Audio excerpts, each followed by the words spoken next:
Merci de cette invitation. C'est un grand plaisir de pouvoir vous présenter un peu une autre perspective sur ce type de modèle.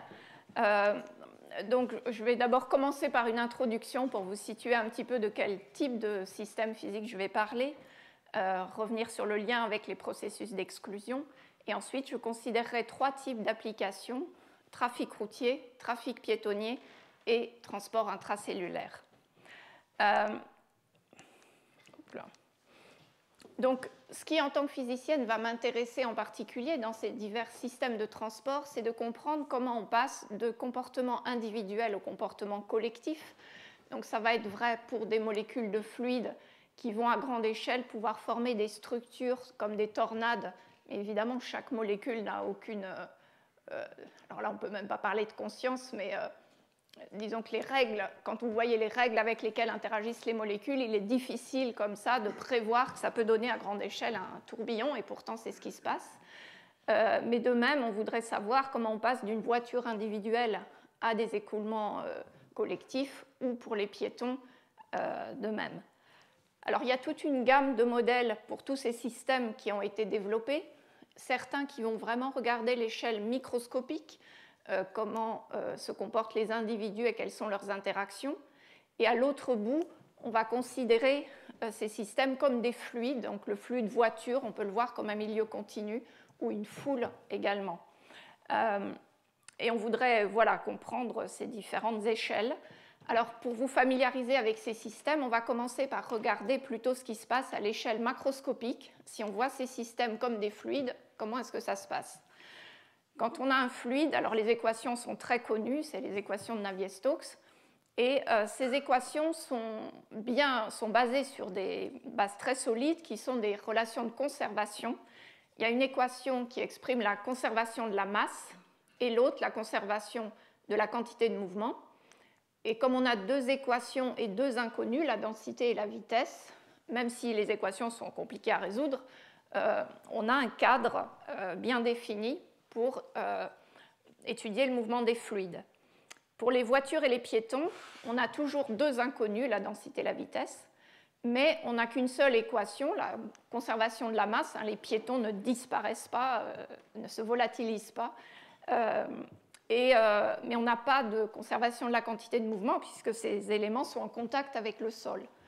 Donc il manque une relation, et ça va être déjà une des premières difficultés. Alors c'est quelque chose qui a été remarqué il y a longtemps, les tout premiers modèles basés fluides datent des années 50.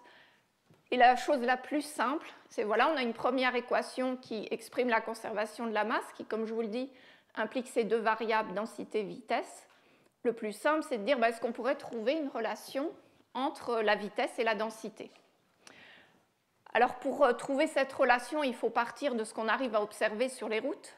Donc la méthode la plus simple et la plus classique, c'est d'utiliser des boucles magnétiques. Donc vous avez sans doute vu devant des feux, par exemple, des rectangles qu'on devine sur la chaussée. Ce sont en fait des boucles magnétiques avec un petit courant qui passe. Et là, elles servent, quand il y a une masse métallique par induction, ça va induire un signal. Donc là, devant un feu, ça sert à savoir s'il y a une voiture, mais il y en a aussi tous les 300 à 500 mètres sur nos autoroutes en région parisienne, par exemple. Et en mettant deux à la suite, on a même la vitesse des voitures. Donc on arrive comme ça à détecter le passage des voitures et à voir leur vitesse. Et la première chose qu'on trace en trafic routier, c'est ce type de diagramme qu'on a appelé diagramme fondamental, qui donne le flux de voitures, combien de véhicules par heure, en fonction de quelque chose qui est équivalent à la densité, disons. Et on remarque tout de suite que, alors là, il y a trois signaux parce que c'est les trois fils d'une autoroute, mais on voit tout de suite qu'il y a deux régimes. Il y a un régime où le flux augmente avec la densité, donc ça c'est le régime libre, où les voitures sont libres de rouler à leur vitesse désirée, mais au-delà d'une certaine densité, on va avoir l'inverse, le flux va décroître avec la densité, on est en phase embouteillée. Alors typiquement, quand on veut compléter ces équations-là, on va deviner par quoi on pourrait fitter ces ensembles de points. Ici, on prend par exemple une forme triangle. Il y a des congrès entiers qui sont destinés à savoir par quelle courbe il faut fitter ces points. Mais une fois qu'on a choisi cette relation, le problème de nouveau est bien posé puisqu'on a deux équations, deux inconnues. Alors on peut faire des choses plus sophistiquées, je ne vais pas m'étendre ici, je vais passer aux piétons. Là aussi, on n'a que la conservation de la masse, mais c'est un peu plus compliqué puisqu'on est en 2 dimensions et que chaque piéton a sa propre destination. Ils ne vont pas tous forcément au même endroit. Donc on a des variables en plus. Et en plus, les données sont plus compliquées à étudier parce qu'il y a moins d'effets inertiels que pour des voitures. Donc typiquement, quand on veut étudier ces systèmes, il y a plusieurs façons. On peut observer dans la nature, mais on peut aussi faire des expériences. Donc là, c'est un exemple d'expérience qu'on a fait dans le cadre d'un projet interdisciplinaire. Souvent, on étudie les piétons dans un cadre interdisciplinaire. Là, il y avait des mathématiciens, physiciens, des gens d'informatique graphique et même d'éthologie. Et donc, on peut faire varier dans ces expériences la densité de piétons. Là, on a 2 destinations, puisqu'il y en a qui tournent dans un sens, d'autres dans l'autre. On peut observer la formation de patterns, etc. Pour là où j'en suis, donc ce qui m'intéresse, c'est juste comment varie la vitesse avec la densité. Je peux le mesurer en mesurant une espèce de densité sur chaque section et en déduire un flux en fonction de la densité des piétons qui vont dans le sens plus et de la densité des piétons qui vont dans le sens moins. Donc là, comme j'ai 2 familles de piétons, j'ai 2 équations pour la conservation de la masse de chaque sorte de piéton. Et donc maintenant, le V de ρ va être remplacé par une fonction flux qui dépend de ρ plus et de ρ moins. Et je peux, à partir de ces données expérimentales fitées par une courbe, une surface, qui va, on voit que ça ressemble assez bien, et ensuite essayer de simuler ce modèle. On part des mêmes conditions initiales. Donc là, on a la position et le temps, position et temps, pour les piétons ρ plus et les piétons ρ moins. Et à gauche, c'est l'expérience, à droite, c'est le modèle. Donc on démarre avec la même condition initiale, on laisse évoluer le modèle, et ce qu'on voit, c'est que, même si on voit des petites différences, il y a un peu plus de bruit à gauche, on capture quand même correctement déjà les vitesses de propagation des surdensités dans le système. Voilà, alors là, j'ai commencé par les modèles macroscopiques. Je veux dire tout de suite que voilà, pour les piétons, ce n'est pas forcément le modèle idéal, même s'il permet de faire déjà des calculs en première approximation. Il y a un problème qui est pour l'instant pas résolu pour les piétons, c'est que avec une description fluide, on peut décrire que les systèmes sont incompressibles, ça on sait faire, mais ce qu'il faudrait pouvoir décrire en plus, c'est qu'à une certaine échelle, c'est indéformable. C'est-à-dire un piéton, on ne peut pas l'écraser, le faire ressembler à une feuille de papier pour qu'il passe une porte. Et donc ça fait qu'un système centré individu, par exemple, va décrire que l'évacuation d'un lieu est beaucoup plus lente que ce que décrirait le système macroscopique équivalent. Donc ça, voilà, c'est une question ouverte encore actuelle. Alors, entre ces modèles basés individus qui vont explorer les règles vraiment en détail d'interaction entre les gens, mais qui peuvent être très vite assez compliqués, et en tout cas, une étude analytique est souvent impossible. À l'autre extrême, on a ces modèles macroscopiques. On va donc tenter quelque chose d'intermédiaire, où on va capturer quelque chose de l'individu, mais de façon très grossière, et essayer de voir ce que ça implique à grande échelle. Donc, je vais déjà, même si vous avez eu un cours juste avant dessus, résumer ce que j'entends par processus d'exclusion. Donc, c'est un modèle discret sur un réseau. Souvent, ce sera unidimensionnel, mais parfois 2. Je considère des particules ponctuelles qui ont une dynamique stochastique et qui interagissent en particulier via une exclusion. C'est-à-dire que je ne peux pas avoir 2 personnes au même endroit. Et donc, vous en avez entendu parler dans le cours qui a précédé. Un exemple très connu, c'est le TACEP, que je vais considérer avec 2 types de conditions limites, périodiques ou ouvertes. Donc en pratique, dans les conditions limites périodiques, pour le modèle TACEP, je peux tracer ce diagramme fondamental. Donc on a vu que c'était ρ1 moins ρ, le flux en fonction de la densité. Quand c'est des systèmes ouverts, là je vais pouvoir tracer le diagramme de phase. Donc là aussi, ça a été présenté selon si j'envoie beaucoup de voitures et qu'il n'y a pas beaucoup de voitures qui peuvent sortir, je vais avoir un gros embouteillage. Si au contraire j'envoie peu de voitures mais qu'elles peuvent sortir facilement, j'ai une densité faible. Et puis j'ai une phase où c'est la dynamique sur la route elle-même qui va limiter le flux. Ce qui est intéressant, c'est que même dans ce système simple, je peux avoir, donc, comme ça a été dit, transition du premier ordre, des transitions du second ordre. Et cette transition-là en particulier, c'est une transition d'embouteillage, comme ce qui se passe sur les routes.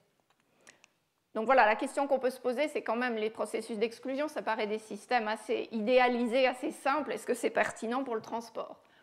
Alors ce qui fait qu'on peut les utiliser pour comprendre des choses en transport, c'est qu'il y a un certain nombre de points communs avec le transport dans l'espace physique.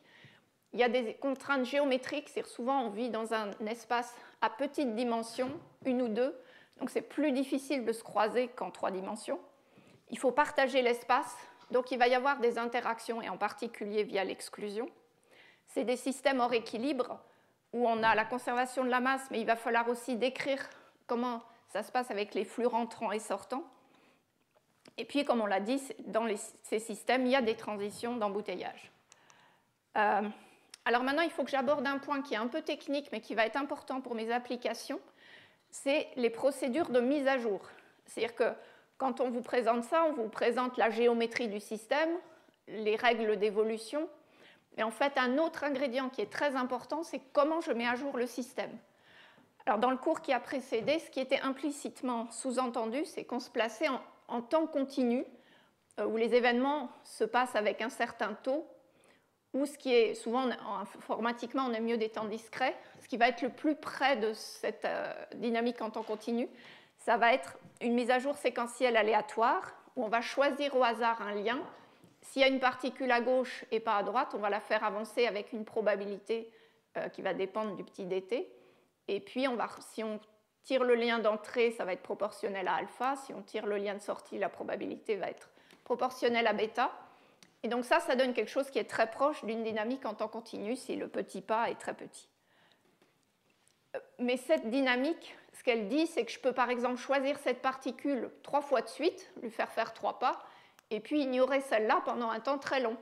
Donc c'est des mises à jour qui ont des grandes fluctuations, beaucoup trop grandes pour que ce soit pertinent pour du trafic routier. Vous n'avez pas une voiture qui avance comme ça, et puis l'autre qui la rattrape ensuite, elles avancent toutes en même temps. Donc en fait, pour ces applications, on va considérer d'autres types de mises à jour. La plus utilisée en trafic routier, ça va être la dynamique parallèle. Je considère l'état du système à un temps t, et toutes les particules vont évoluer en même temps pour le pas de temps suivant. Donc celle-là va pouvoir avancer, celle-là ne peut pas parce qu'il y a quelqu'un devant, celle-là avance, et puis je recommence de pas de temps en pas de temps. Alors c'est vraiment intrinsèquement différent comme mise à jour, c'est-à-dire que ce pas de temps, c'est vraiment une échelle de temps que j'ai introduit dans mon système, je ne peux pas rescaler pour en faire ce que je veux. C'est une échelle de temps que j'ai introduite et qui est souvent interprétée comme le temps de réaction des conducteurs sur la route. Si je suis dans des situations où il y a des changements de fil ou bien des croisements pour les piétons, je vais pouvoir avoir des conflits quand 2 particules veulent aller au même endroit, et donc il va falloir que je définisse dans mes règles ce que je fais quand il y a des conflits. Mais en tout cas, c'est beaucoup plus régulier, puisqu'en moyenne, enfin pas en moyenne, chaque pas de temps, chaque particule a une fois la possibilité d'avancer. Alors ça a des conséquences sur les comportements du système. Par exemple, si je le considère en conditions limites périodiques, le diagramme fondamental qui avait cette forme pour la mise à jour séquentielle aléatoire va maintenant avoir cette forme-là si j'utilise une dynamique parallèle. Donc voilà, il faut être conscient qu'il y a des conséquences. Il existe plein d'autres mises à jour possibles, je ne vais pas rentrer dans le détail ici. Je vais m'en tenir à cette dynamique parallèle qui est celle qui est très utilisée en trafic routier. Alors il y a une règle qui était utilisée dans des modèles plus complexes qu'on a essayé de reprendre sous une version simple, qui était le fait qu'une fois que je me suis arrêtée, je peux avoir un temps de réaction pour redémarrer.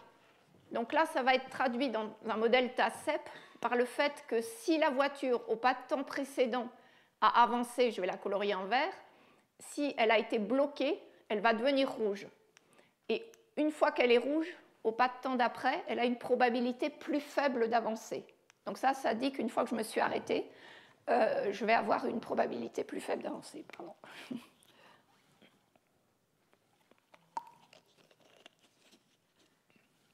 Alors ça peut paraître un peu mineur comme changement, mais en fait ça va vraiment changer par exemple le diagramme fondamental.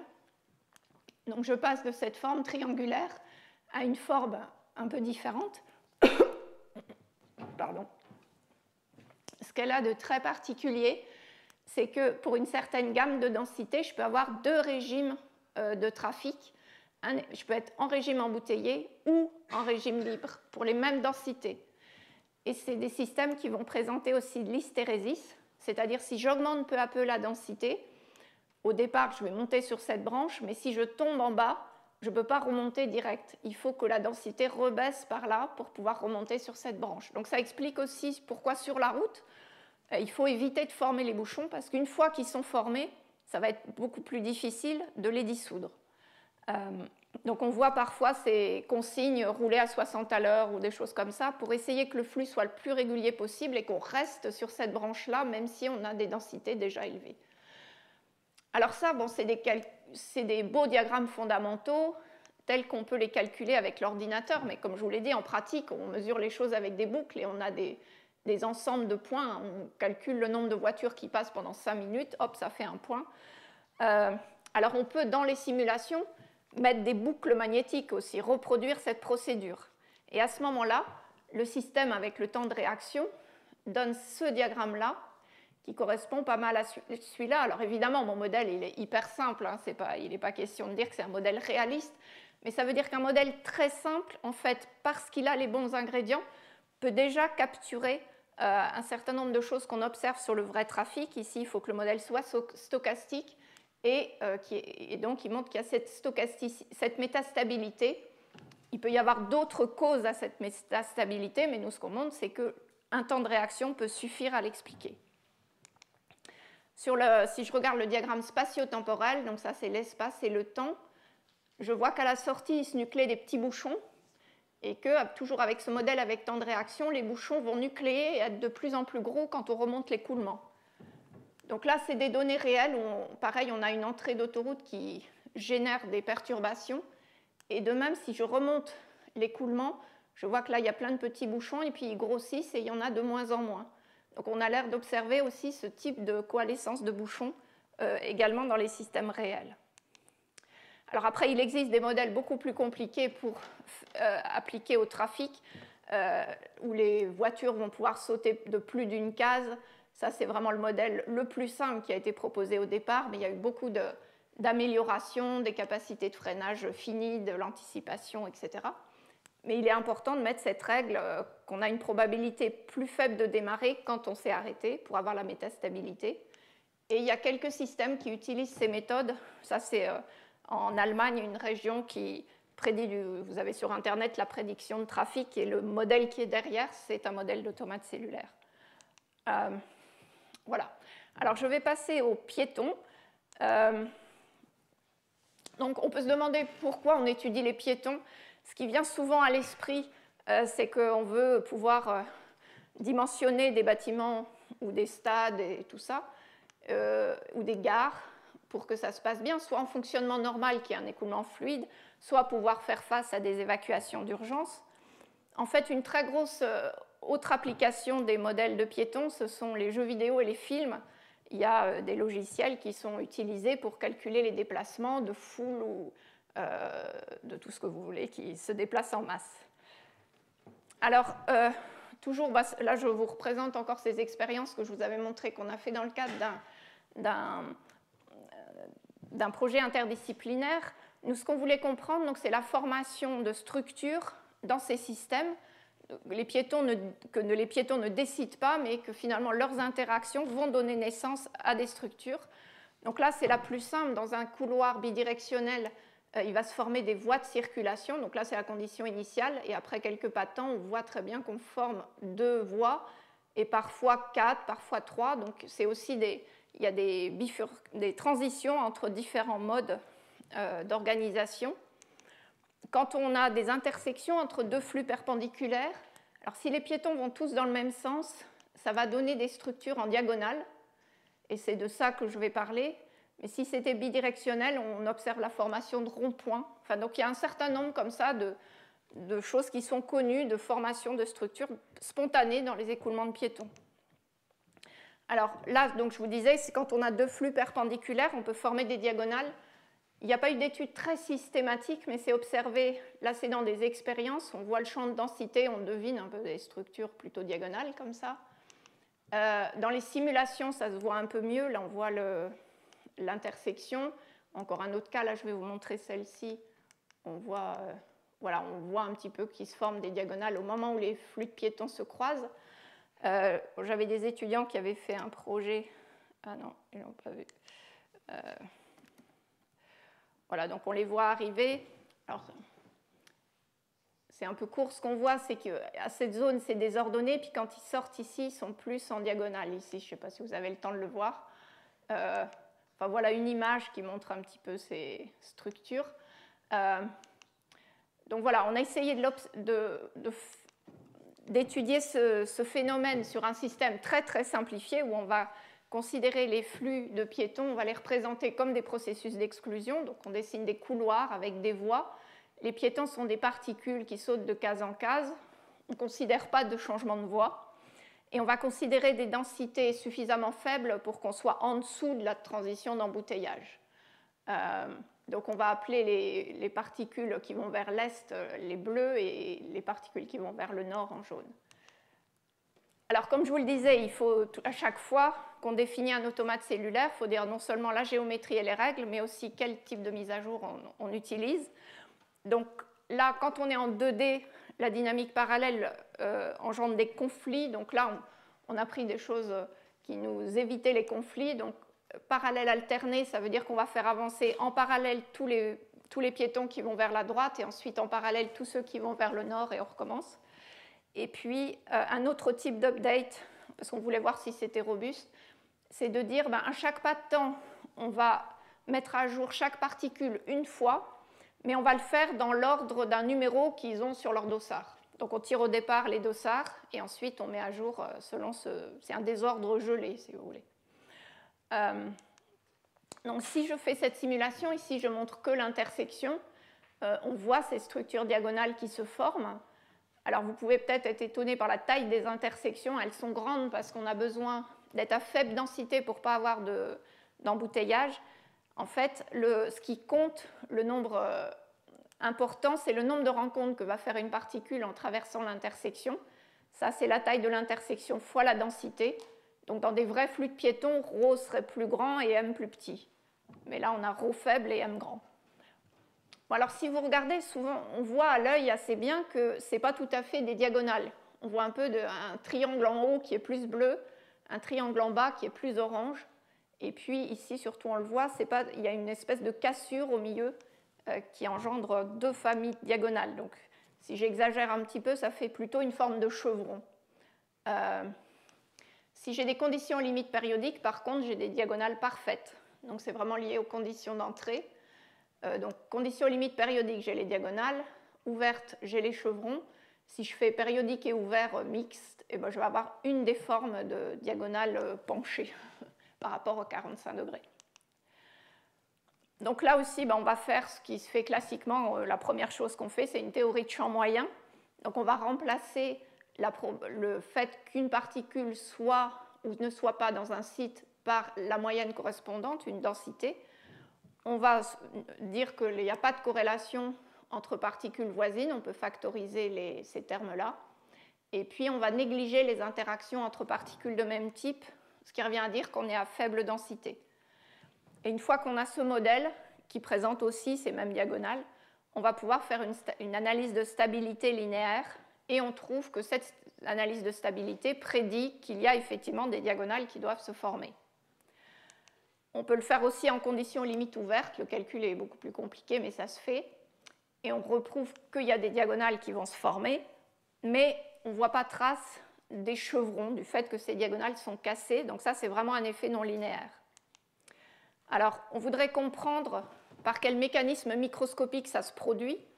Donc, on va considérer l'interaction effective entre deux particules qui vont vers la droite dans un flux de particules qui va vers le haut. Donc ça, c'est des questions d'interaction effective, c'est-à-dire qu'il n'y a pas on ne met pas d'interaction entre les deux particules bleues, c'est juste la présence du fluide entre les deux qui va créer une interaction effective. Donc ça, c'est des choses qui ont été largement étudiées dans les systèmes de matière molle. À l'équilibre, ce qui est très connu, c'est les forces de déplétion. Et puis, plus récemment, les gens ont étudié ces interactions dans des systèmes hors équilibre, c'est-à-dire on a deux traceurs, mais dans un flux pour le fluide environnant. Alors, c'est des calculs qui sont souvent difficiles et qui sont toujours faits presque comme dans des cadres d'approximation. On fait des approximations où on regarde des cas particuliers où les deux sondes sont vraiment alignées avec le flux. C'est difficile de faire des calculs complets. Il y a eu aussi des calculs sur réseau. Là, c'est par exemple un cas, on a deux particules qui sont driven, qui sont attirées dans un champ dans cette direction-là, et le fluide environnant va créer une interaction effective. Alors là, c'est numériquement qu'ils peuvent montrer qu'il y a cette interaction une interaction attractive effective entre les deux sondes. L'avantage, nous, comme on a pris des mises à jour qui sont relativement déterministes, même si c'est du désordre gelé, on va pouvoir faire des calculs exacts. En particulier, une fois qu'on a une particule bleue, on peut calculer exactement son sillage dans le flot jaune. Alors, ce n'est pas très étonnant qu'il ait cette direction-là. Imaginez un bateau qui traverse une rivière. Le sillage du bateau, il est emmené par le flot, et donc il va plutôt être en diagonale. En diagonale, 45 degrés si elles vont à la même vitesse, le bateau et le flux. Alors maintenant, on peut étudier très finement la structure de ce sillage en regardant. Alors, on va mettre un point blanc avant que la particule bleue bouge. Là, elle bouge, hop, on met un point noir. Et puis les particules jaunes bougent et elles advectent le sillage. Alors ça, c'est des points qui vont être vides parce qu'ils ont été occupés par la particule bleue dans le passé. Et on peut comme ça étudier la structure du sillage. Alors vous voyez que si la particule bleue a été gênée par une particule jaune, du coup ça change un peu la structure localement du sillage. Et que finalement on a deux types de lignes, soit avec deux points, soit un point et un obstacle. Et ça c'est la présence de ce deuxième type qui va faire qu'on n'est pas exactement à 45 degrés, mais qu'on va avoir une correction qui va dépendre de la densité de particules jaunes.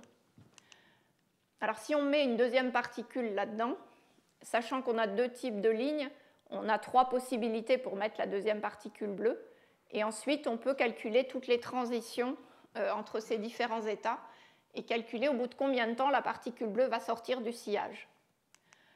Alors, si il n'y avait aucune interaction, s'il n'y avait pas de fluide jaune, et qu'on mette les deux particules bleues et qu'on regarde au bout de combien de temps la deuxième particule sort du sillage qu'aurait la première, on voit que ça décroît assez vite sa probabilité de rester dans le sillage. Et par contre, si on met le fluide jaune, va créer une interaction qui va faire que la deuxième particule va rester dans le sillage de la première. Alors, le temps où elle va rester dépend de la mise à jour. Ça, c'est pour la mise à jour où les particules avaient un dossard, donc avec un désordre gelé. Ça, c'est la mise à jour parallèle alternée. Alors là, vous voyez que la deuxième particule, elle reste pour toujours dans le sillage de la première. Et donc, ce mode-là, où on place des particules bleues dans le sillage de la première, c'est un mode qui est stable avec la dynamique parallèle alternée et qui va survivre un certain temps avec d'autres dynamiques plus bruitées, mais qui va rester plus longtemps que si c'était le pur hasard. Et alors, évidemment, après, il faut revenir au système complet, où on a... Alors, si on est dans le triangle supérieur gauche, les particules qui viennent du bas ont déjà beaucoup traversé l'intersection, elles sont déjà très organisées en diagonale. Donc là, ça va être l'inverse par rapport à ma figure d'avant, c'est les jaunes qui sont organisés en diagonale, et les bleus, elles qui viennent de rentrer, sont encore réparties de façon assez homogène. Et comme les jaunes ne prennent pas beaucoup de place puisqu'elles sont en diagonale, les bleus vont finalement rester dispersés assez longtemps. Et on a l'inverse dans l'autre triangle. Donc on a du coup deux familles de diagonales. En haut, dans le triangle du haut, c'est les jaunes qui sont en diagonale plutôt, et les bleus qui remplissent les trous, et dans l'autre triangle, ça va être l'inverse. Donc c'est pour ça qu'on observe ces différences et cette structure en chevron. Voilà, donc c'est un exemple d'interaction effective qui peut être résolu analytiquement. Bon, dans le problème complet, quand on revient au système avec les deux couloirs, on n'a pas tout résolu analytiquement, mais au moins ça nous donne une bonne compréhension de pourquoi on a ces structures en chevron. Et pour les vrais piétons, ce qu'on s'attend, c'est comme ρ va être plus grand, qu'on va avoir des angles plus importants. Voilà, donc on a des expériences qui ont été faites en 2016 qu'on va analyser cette année, où on a considéré donc, des piétons qui justement se croisent à angle droit. Donc ça vous donne une idée des matériels qu'on utilise. Ça, c'est un grand hall qui est fait pour étudier la physique du sport. On utilise des systèmes de tracking qui sont des systèmes utilisés dans l'industrie du cinéma. Quand vous avez un film en 3D, on va couvrir l'acteur de ces petites boules là, et puis les boules sont détectées par des caméras infrarouges. Donc nous, on n'a pas besoin d'avoir plein de boules sur la même personne, on fait une configuration sur un casque, mais par contre, on veut avoir plein de personnes. Donc on peut utiliser ces systèmes qui sont extrêmement précis pour traquer le mouvement des piétons. Voilà. Alors,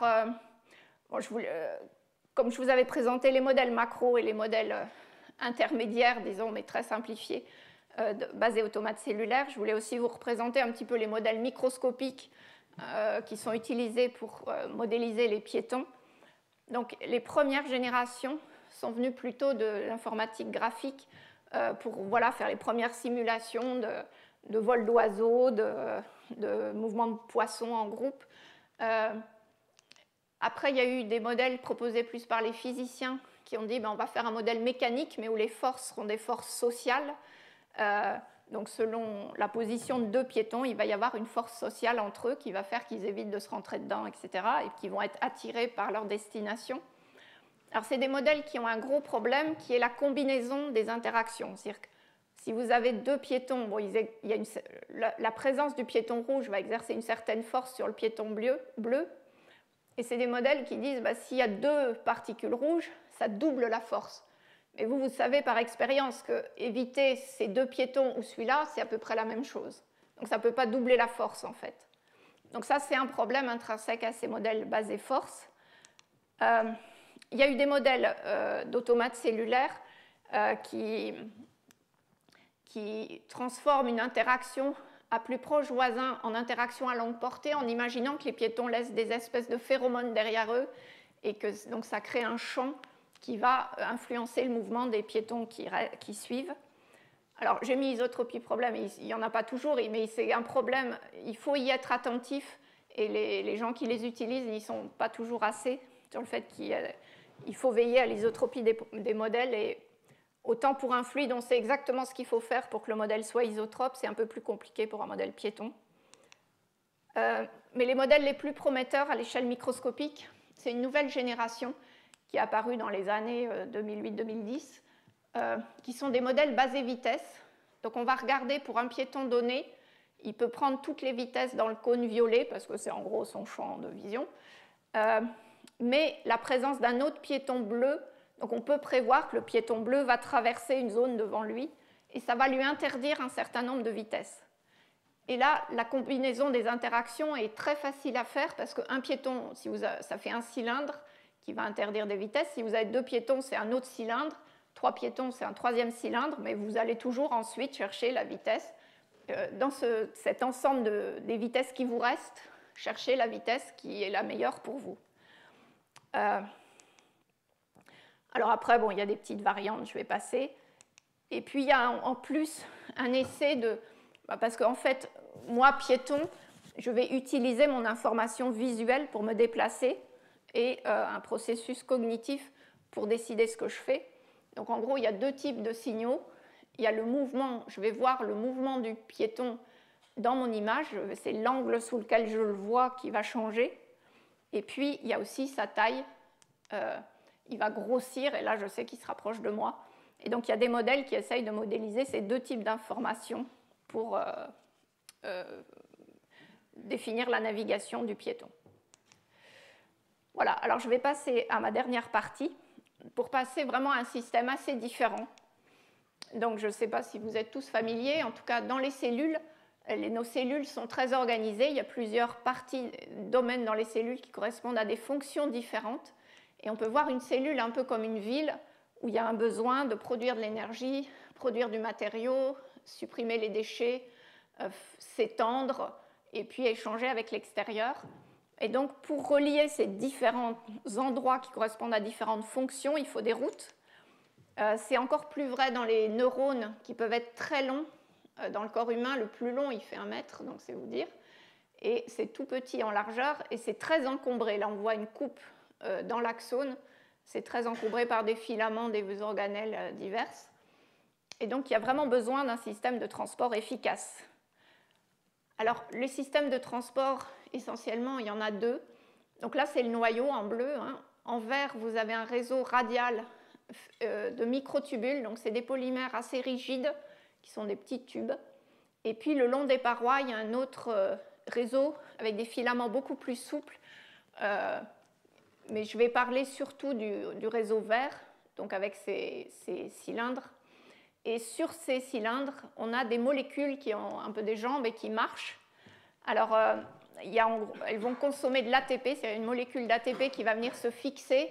La réaction chimique d'hydrolyse va entraîner un changement de conformation, et donc ces molécules vont faire un pas. Alors, il y a des molécules qui sont spécialisées pour aller dans un sens ou dans l'autre, parce que les microtubules sont ce qu'on appelle polarisés, c'est-à-dire qu'à chaque endroit de la microtubule, en regardant le sol, c'est comme s'il y avait des flèches dessinées sur le sol à tous les endroits, on sait dans quel sens il faut aller pour aller vers l'extérieur ou vers l'intérieur de la cellule. Donc on a plusieurs types de moteurs spécialisés pour aller dans un sens ou dans l'autre, et on peut accrocher sur ces molécules des objets à transporter. Et la dernière chose à savoir, c'est que ces molécules marcheuses, elles peuvent se détacher, diffuser un peu autour et se rattacher. Donc voilà, on a un système assez simple. Alors, une des questions, voilà, ce qu'on sait qui a été mis en évidence, c'est qu'en fait, souvent, il y a plusieurs moteurs qui tirent sur le même objet. Mais alors, on ne sait pas trop, du coup, comment se fait ce choix. Soit il y a quelque chose qui fait qu'il n'y a qu'un seul type de moteur qui s'accroche, et ça définit la direction du cargo. Soit il y a 2 types de moteurs, mais alors ils vont tirer dans des sens opposés. Soit il y a quelque chose qui vient se mettre pour neutraliser un des types de moteurs et qu'on puisse partir dans l'autre sens. Alors il y a des systèmes où c'est ça, mais dans pas mal de situations, on est plutôt là-dedans. Je vous donne un exemple. Donc là, des endosomes, vous voyez des petites vésicules qui vont se déplacer, on les voit revenir sur leurs pas. Mais ce qui est surtout intéressant, c'est que quand elles reviennent sur leurs pas, donc ça c'est le déplacement en fonction du temps, donc là elle fait demi-tour, et au moment où elle fait demi-tour, si on regarde l'élongation de l'endosome, on voit qu'il est étiré. Et donc ça a fait penser aux gens qu'il était étiré parce qu'il y a 2 équipes qui tirent dessus et qu'on est dans une situation de tir à la corde. Et si vous avez déjà joué à ça, vous savez que ce n'est pas très efficace comme moyen de transport. Donc il y a vraiment une question, pourquoi la nature fait ça et comment ça peut marcher. Alors il y avait un premier modèle champ moyen qui avait, semble-t-il, résolu le problème en disant, si on décrit, donc c'est un modèle champ moyen parce qu'on décrit juste combien de moteurs de chaque type sont accrochés, on suppose que tous les jaunes tirent avec la même force et tous les bleus tirent avec la même force. Donc c'est pour ça que c'est un modèle de champ moyen. On met une dynamique stochastique pour les moteurs. Ils peuvent se détacher avec un certain taux qui dépend de la force. Ils peuvent avancer avec un certain taux qui dépend de la force. Et ce que ce modèle avait montré, c'est que selon les propriétés des moteurs, si quand vous tirez en arrière sur le moteur commence par s'arrêter de marcher, il y a rapidement plus rien ne va bouger.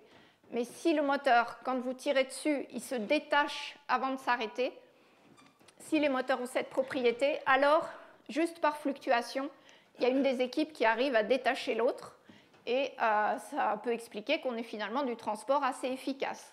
Donc, ce modèle, il prédisait que la distribution de vitesse, c'était une distribution bimodale, symétrique autour de 0, ou s'il y a un peu des deux, trimodale. Alors, nous, on a essayé de reprendre, donc c'était la thèse de Sarah Klein en lien avec, c'était une cotutelle avec Sarrebruck, avec Luger-Santon. Donc, on a fait un modèle explicite, où cette fois-ci, on va décrire la position de chaque moteur. Donc, voilà le modèle, on a le cargo, les moteurs sont représentés juste par une boule qui va se déplacer de façon stochastique sur la microtubule, et puis elles sont liées par un ressort au cargo. Donc la position du moteur par rapport au cargo va définir l'élongation du ressort et donc la force qui s'exerce sur chacun des moteurs. Donc maintenant, les moteurs jaunes ne sentent plus tous la même force. Alors, comme je vous ai beaucoup parlé de mise à jour, je dois dire à ce niveau-là, quand je passe donc les moteurs sont décrits par un processus d'exclusion ici, et ici la dynamique séquentielle aléatoire, c'est-à-dire celle en temps continu, est beaucoup plus pertinente, parce que là on a vraiment un système stochastique qui a effectivement un moteur qui peut aller beaucoup plus vite que l'autre. Il n'y a pas de cette régularité qu'on a dans le trafic routier. Donc on a une dynamique stochastique pour les moteurs avec un taux d'attachement, un taux pour sauter et un taux de détachement qui dépendent de la force exercée sur le moteur. Et puis le cargo, lui, il évolue dans un espace continu. Alors c'est surtout ça, on l'a mis pour être complet, mais en fait c'est surtout une force visqueuse et puis la force exercée par tous les petits moteurs, la somme des forces exercées par tous les petits moteurs qui va déplacer le cargo. Alors là, on est un peu embêté parce que si on regarde la distribution de vitesse, ce qu'on croyait avoir compris par le modèle champ moyen disparaît. Et donc, on ne sait toujours pas pourquoi ce système est intéressant, puisqu'en fait, on obtient une distribution centrée autour de 0. Alors, la première question qu'on s'est posée, c'est finalement, est-ce qu'on peut reproduire des observations expérimentales pour vérifier ce qu'on fait? Donc, pour faire ça, il faut tenir compte d'une propriété très importante, c'est que les deux types de moteurs ne sont pas symétriques. Ils s'appellent la kinésine et la dinéine, et ils ont des propriétés très différentes. Là, c'est un exemple, le taux de détachement en fonction de la force. Vous voyez que sur les kinésines, quand la force devient très grande, elles se détachent plus, alors que pour les dinéines, c'est l'inverse, elles vont s'ancrer dans le sol et s'accrocher.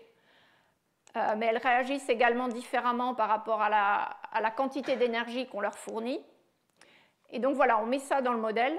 Et on veut savoir comment se comporte cet objet cargo-moteur.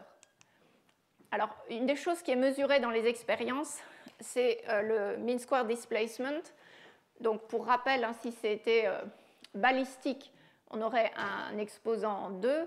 Si c'est purement diffusif, 1. Et puis, si on est en dehors de ces deux-là, on dit que c'est de la diffusion anormale. Donc, de la sous-diffusion si on est en dessous de 1, et de la superdiffusion ou surdiffusion si on est entre 1 et 2. Alors bon, il y a un petit détail que quand on a des mouvements biaisés, il vaut mieux enlever le biais, le drift moyen pour pouvoir mesurer ces choses-là. Mais voilà, c'est ce qu'on va faire. Du coup, on va plutôt calculer la variance dans nos expériences. Bref, il y a un certain nombre d'observations expérimentales, alors de plusieurs types, mais là, c'est des billes qui ont été mises dans des vraies cellules, des billes qui ont été recouvertes de quelque chose pour qu'elles soient transportées par les moteurs. Et donc, ce qu'on voit, c'est que c'est la courbe noire. Il y a au temps long, on a une sous-diffusion, l'exposant est 1,5.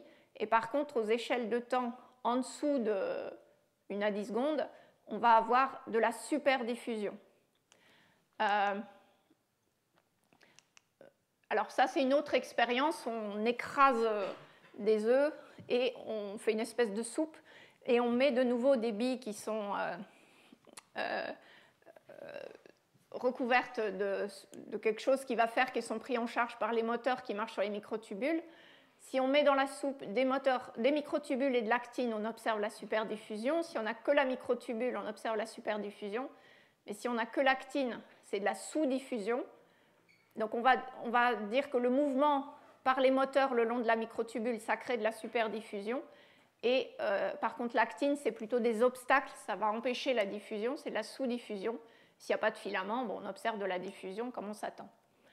Ce qui est intéressant, c'est les commentaires. C'est que quand les gens ont observé la superdiffusion, ils ont dit normalement, on devrait avoir un mouvement balistique, on s'attend à ça parce qu'on a en tête le modèle champ moyen.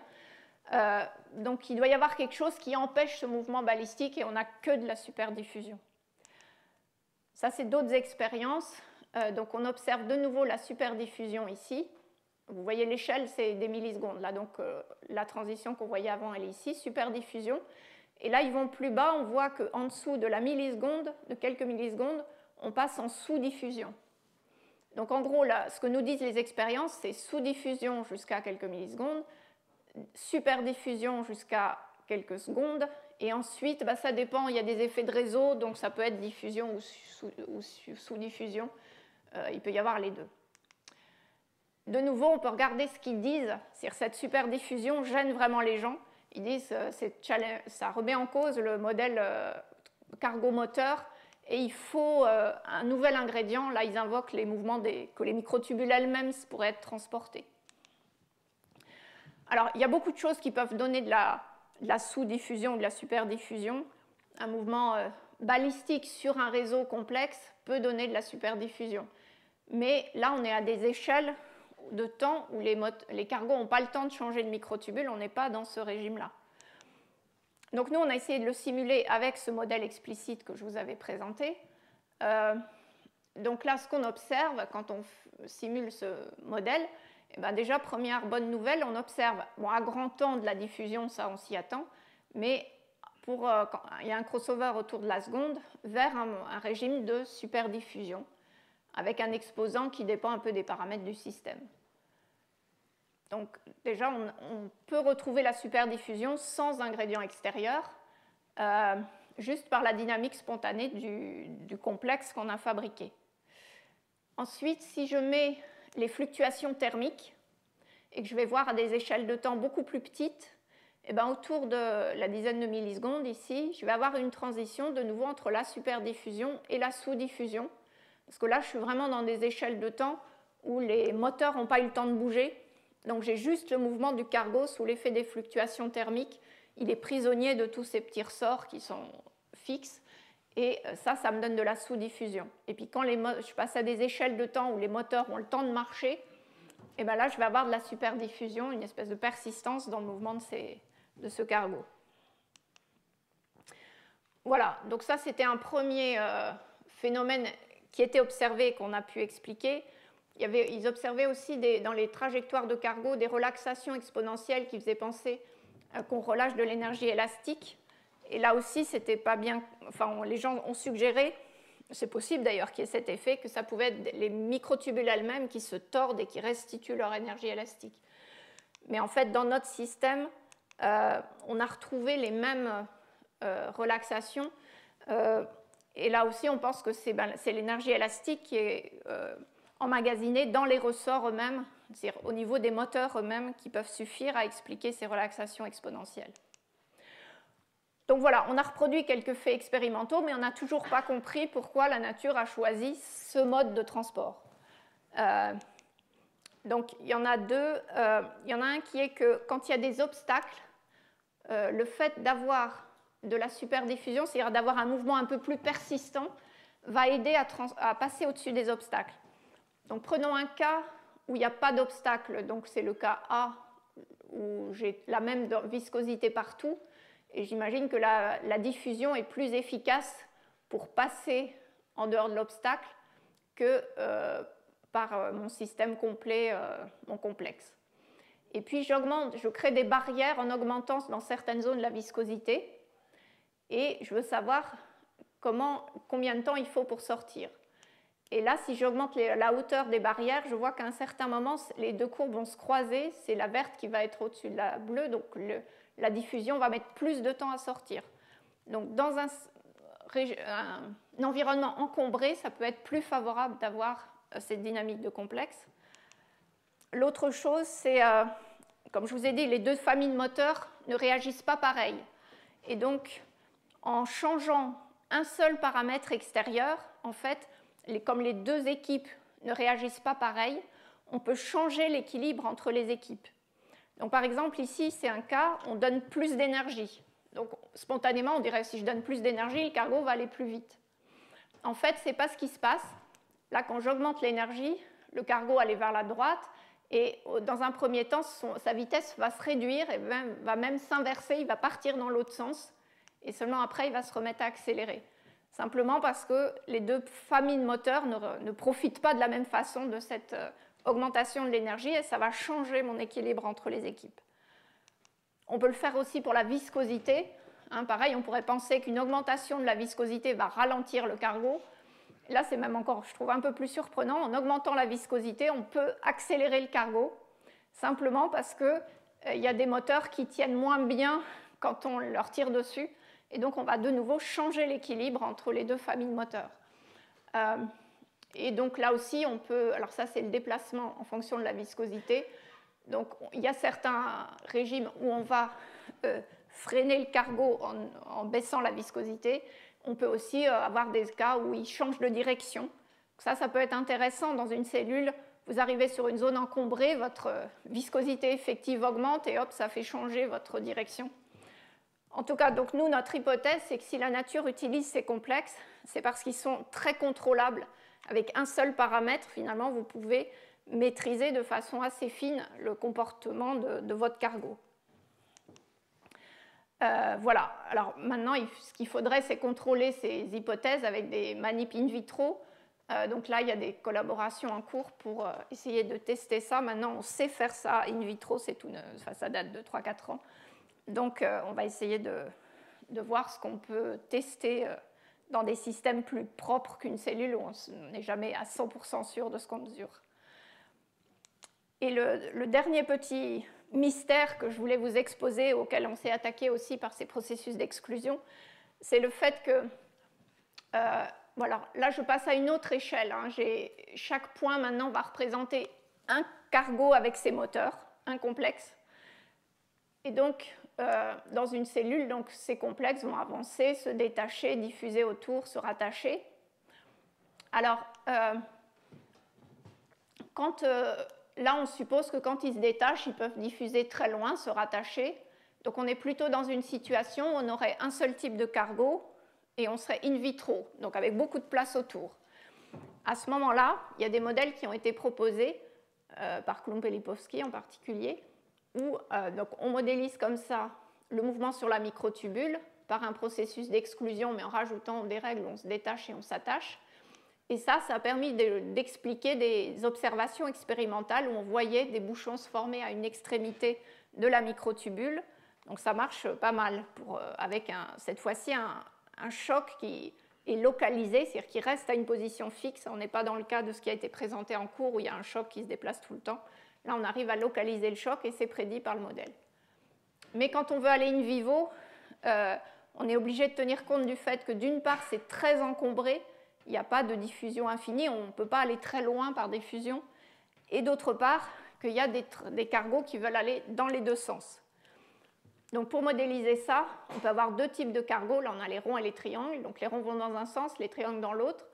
Ils peuvent se détacher, mais ils vont aller pas très loin sur une voie voisine qui va représenter l'environnement, où il y a de la diffusion sans exclusion. Donc éventuellement, ils peuvent se croiser, mais ils ne peuvent pas partir très loin de la microtubule, et puis se rattacher. Et ce premier modèle était un peu un échec, parce qu'on observe un gros bouchon, il n'y a pas de transport, et donc une cellule qui ferait ça, elle ne peut pas vivre.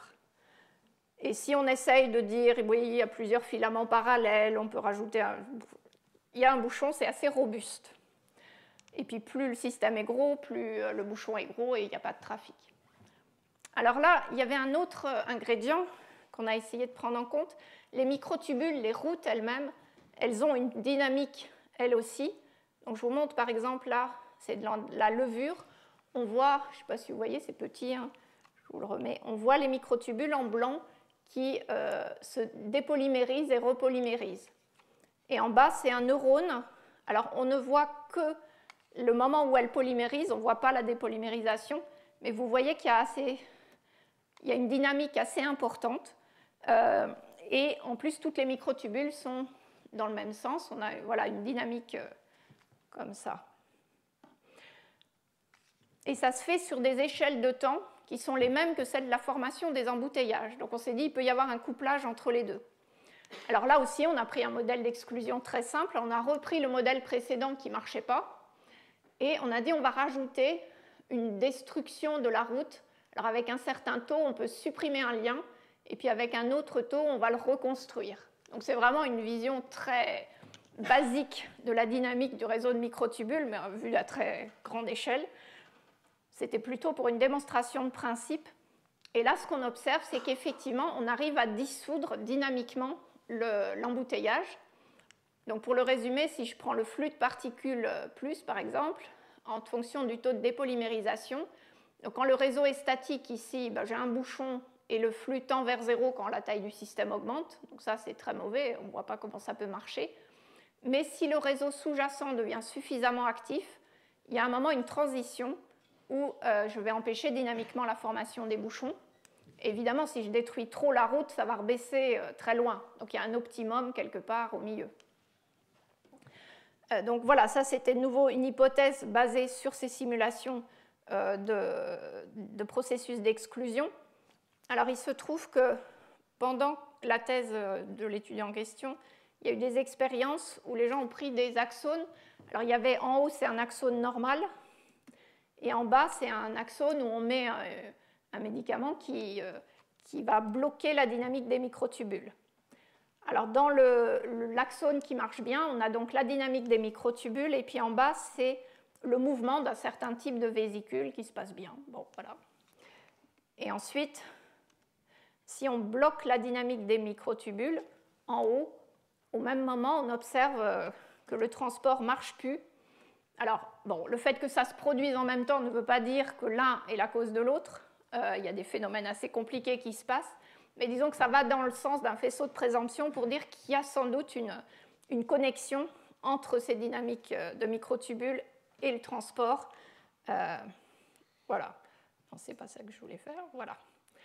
Donc après, il reste à construire une image globale du transport dans l'axone. C'est vraiment un domaine assez passionnant pour savoir voilà, vraiment où sont toutes les sources de tous les matériaux, comment se passe la renaissance des microtubules une fois qu'elles ont complètement dépolymérisé, comment elles se nucléent tout au long de l'axone, est-ce qu'elles ont la même longueur tout au long. Mais c'est à la fois passionnant parce qu'il y a plein de données qui arrivent, et puis il y a un enjeu réel parce que dans les maladies neurodégénératives, un certain nombre, Parkinson en particulier, il se produit des embouteillages de ces moteurs moléculaires. C'est un des ingrédients, on ne sait pas trop voilà, ce qui est conséquence et ce qui est cause, mais en tout cas, ça joue un rôle important dans ces maladies neurodégénératives. On voudrait comprendre comment ça se passe, ces ratés dans le transport intracellulaire. Donc en conclusion, les processus d'exclusion, c'est des systèmes très simples, mais qui permettent d'explorer quelques mécanismes qu'on pense présents dans les systèmes de transport. Donc voilà, ça vient en complément, disons, de modèles plus réalistes ou d'analyse de données plus fines. Et puis dans l'autre sens, le fait qu'il y ait en arrière-plan ces systèmes de transport a développé des intérêts pour des variantes des processus d'exclusion. Donc là, je vous avais montré le cas où les particules peuvent se détacher, se rattacher. Donc ça, c'est des modèles qui ont été très étudiés de façon théorique. D'autres exemples, c'est par exemple, les gens sont intéressés au système multivoie en pensant aux autoroutes, aux microtubules, où il peut y avoir plusieurs voies parallèles.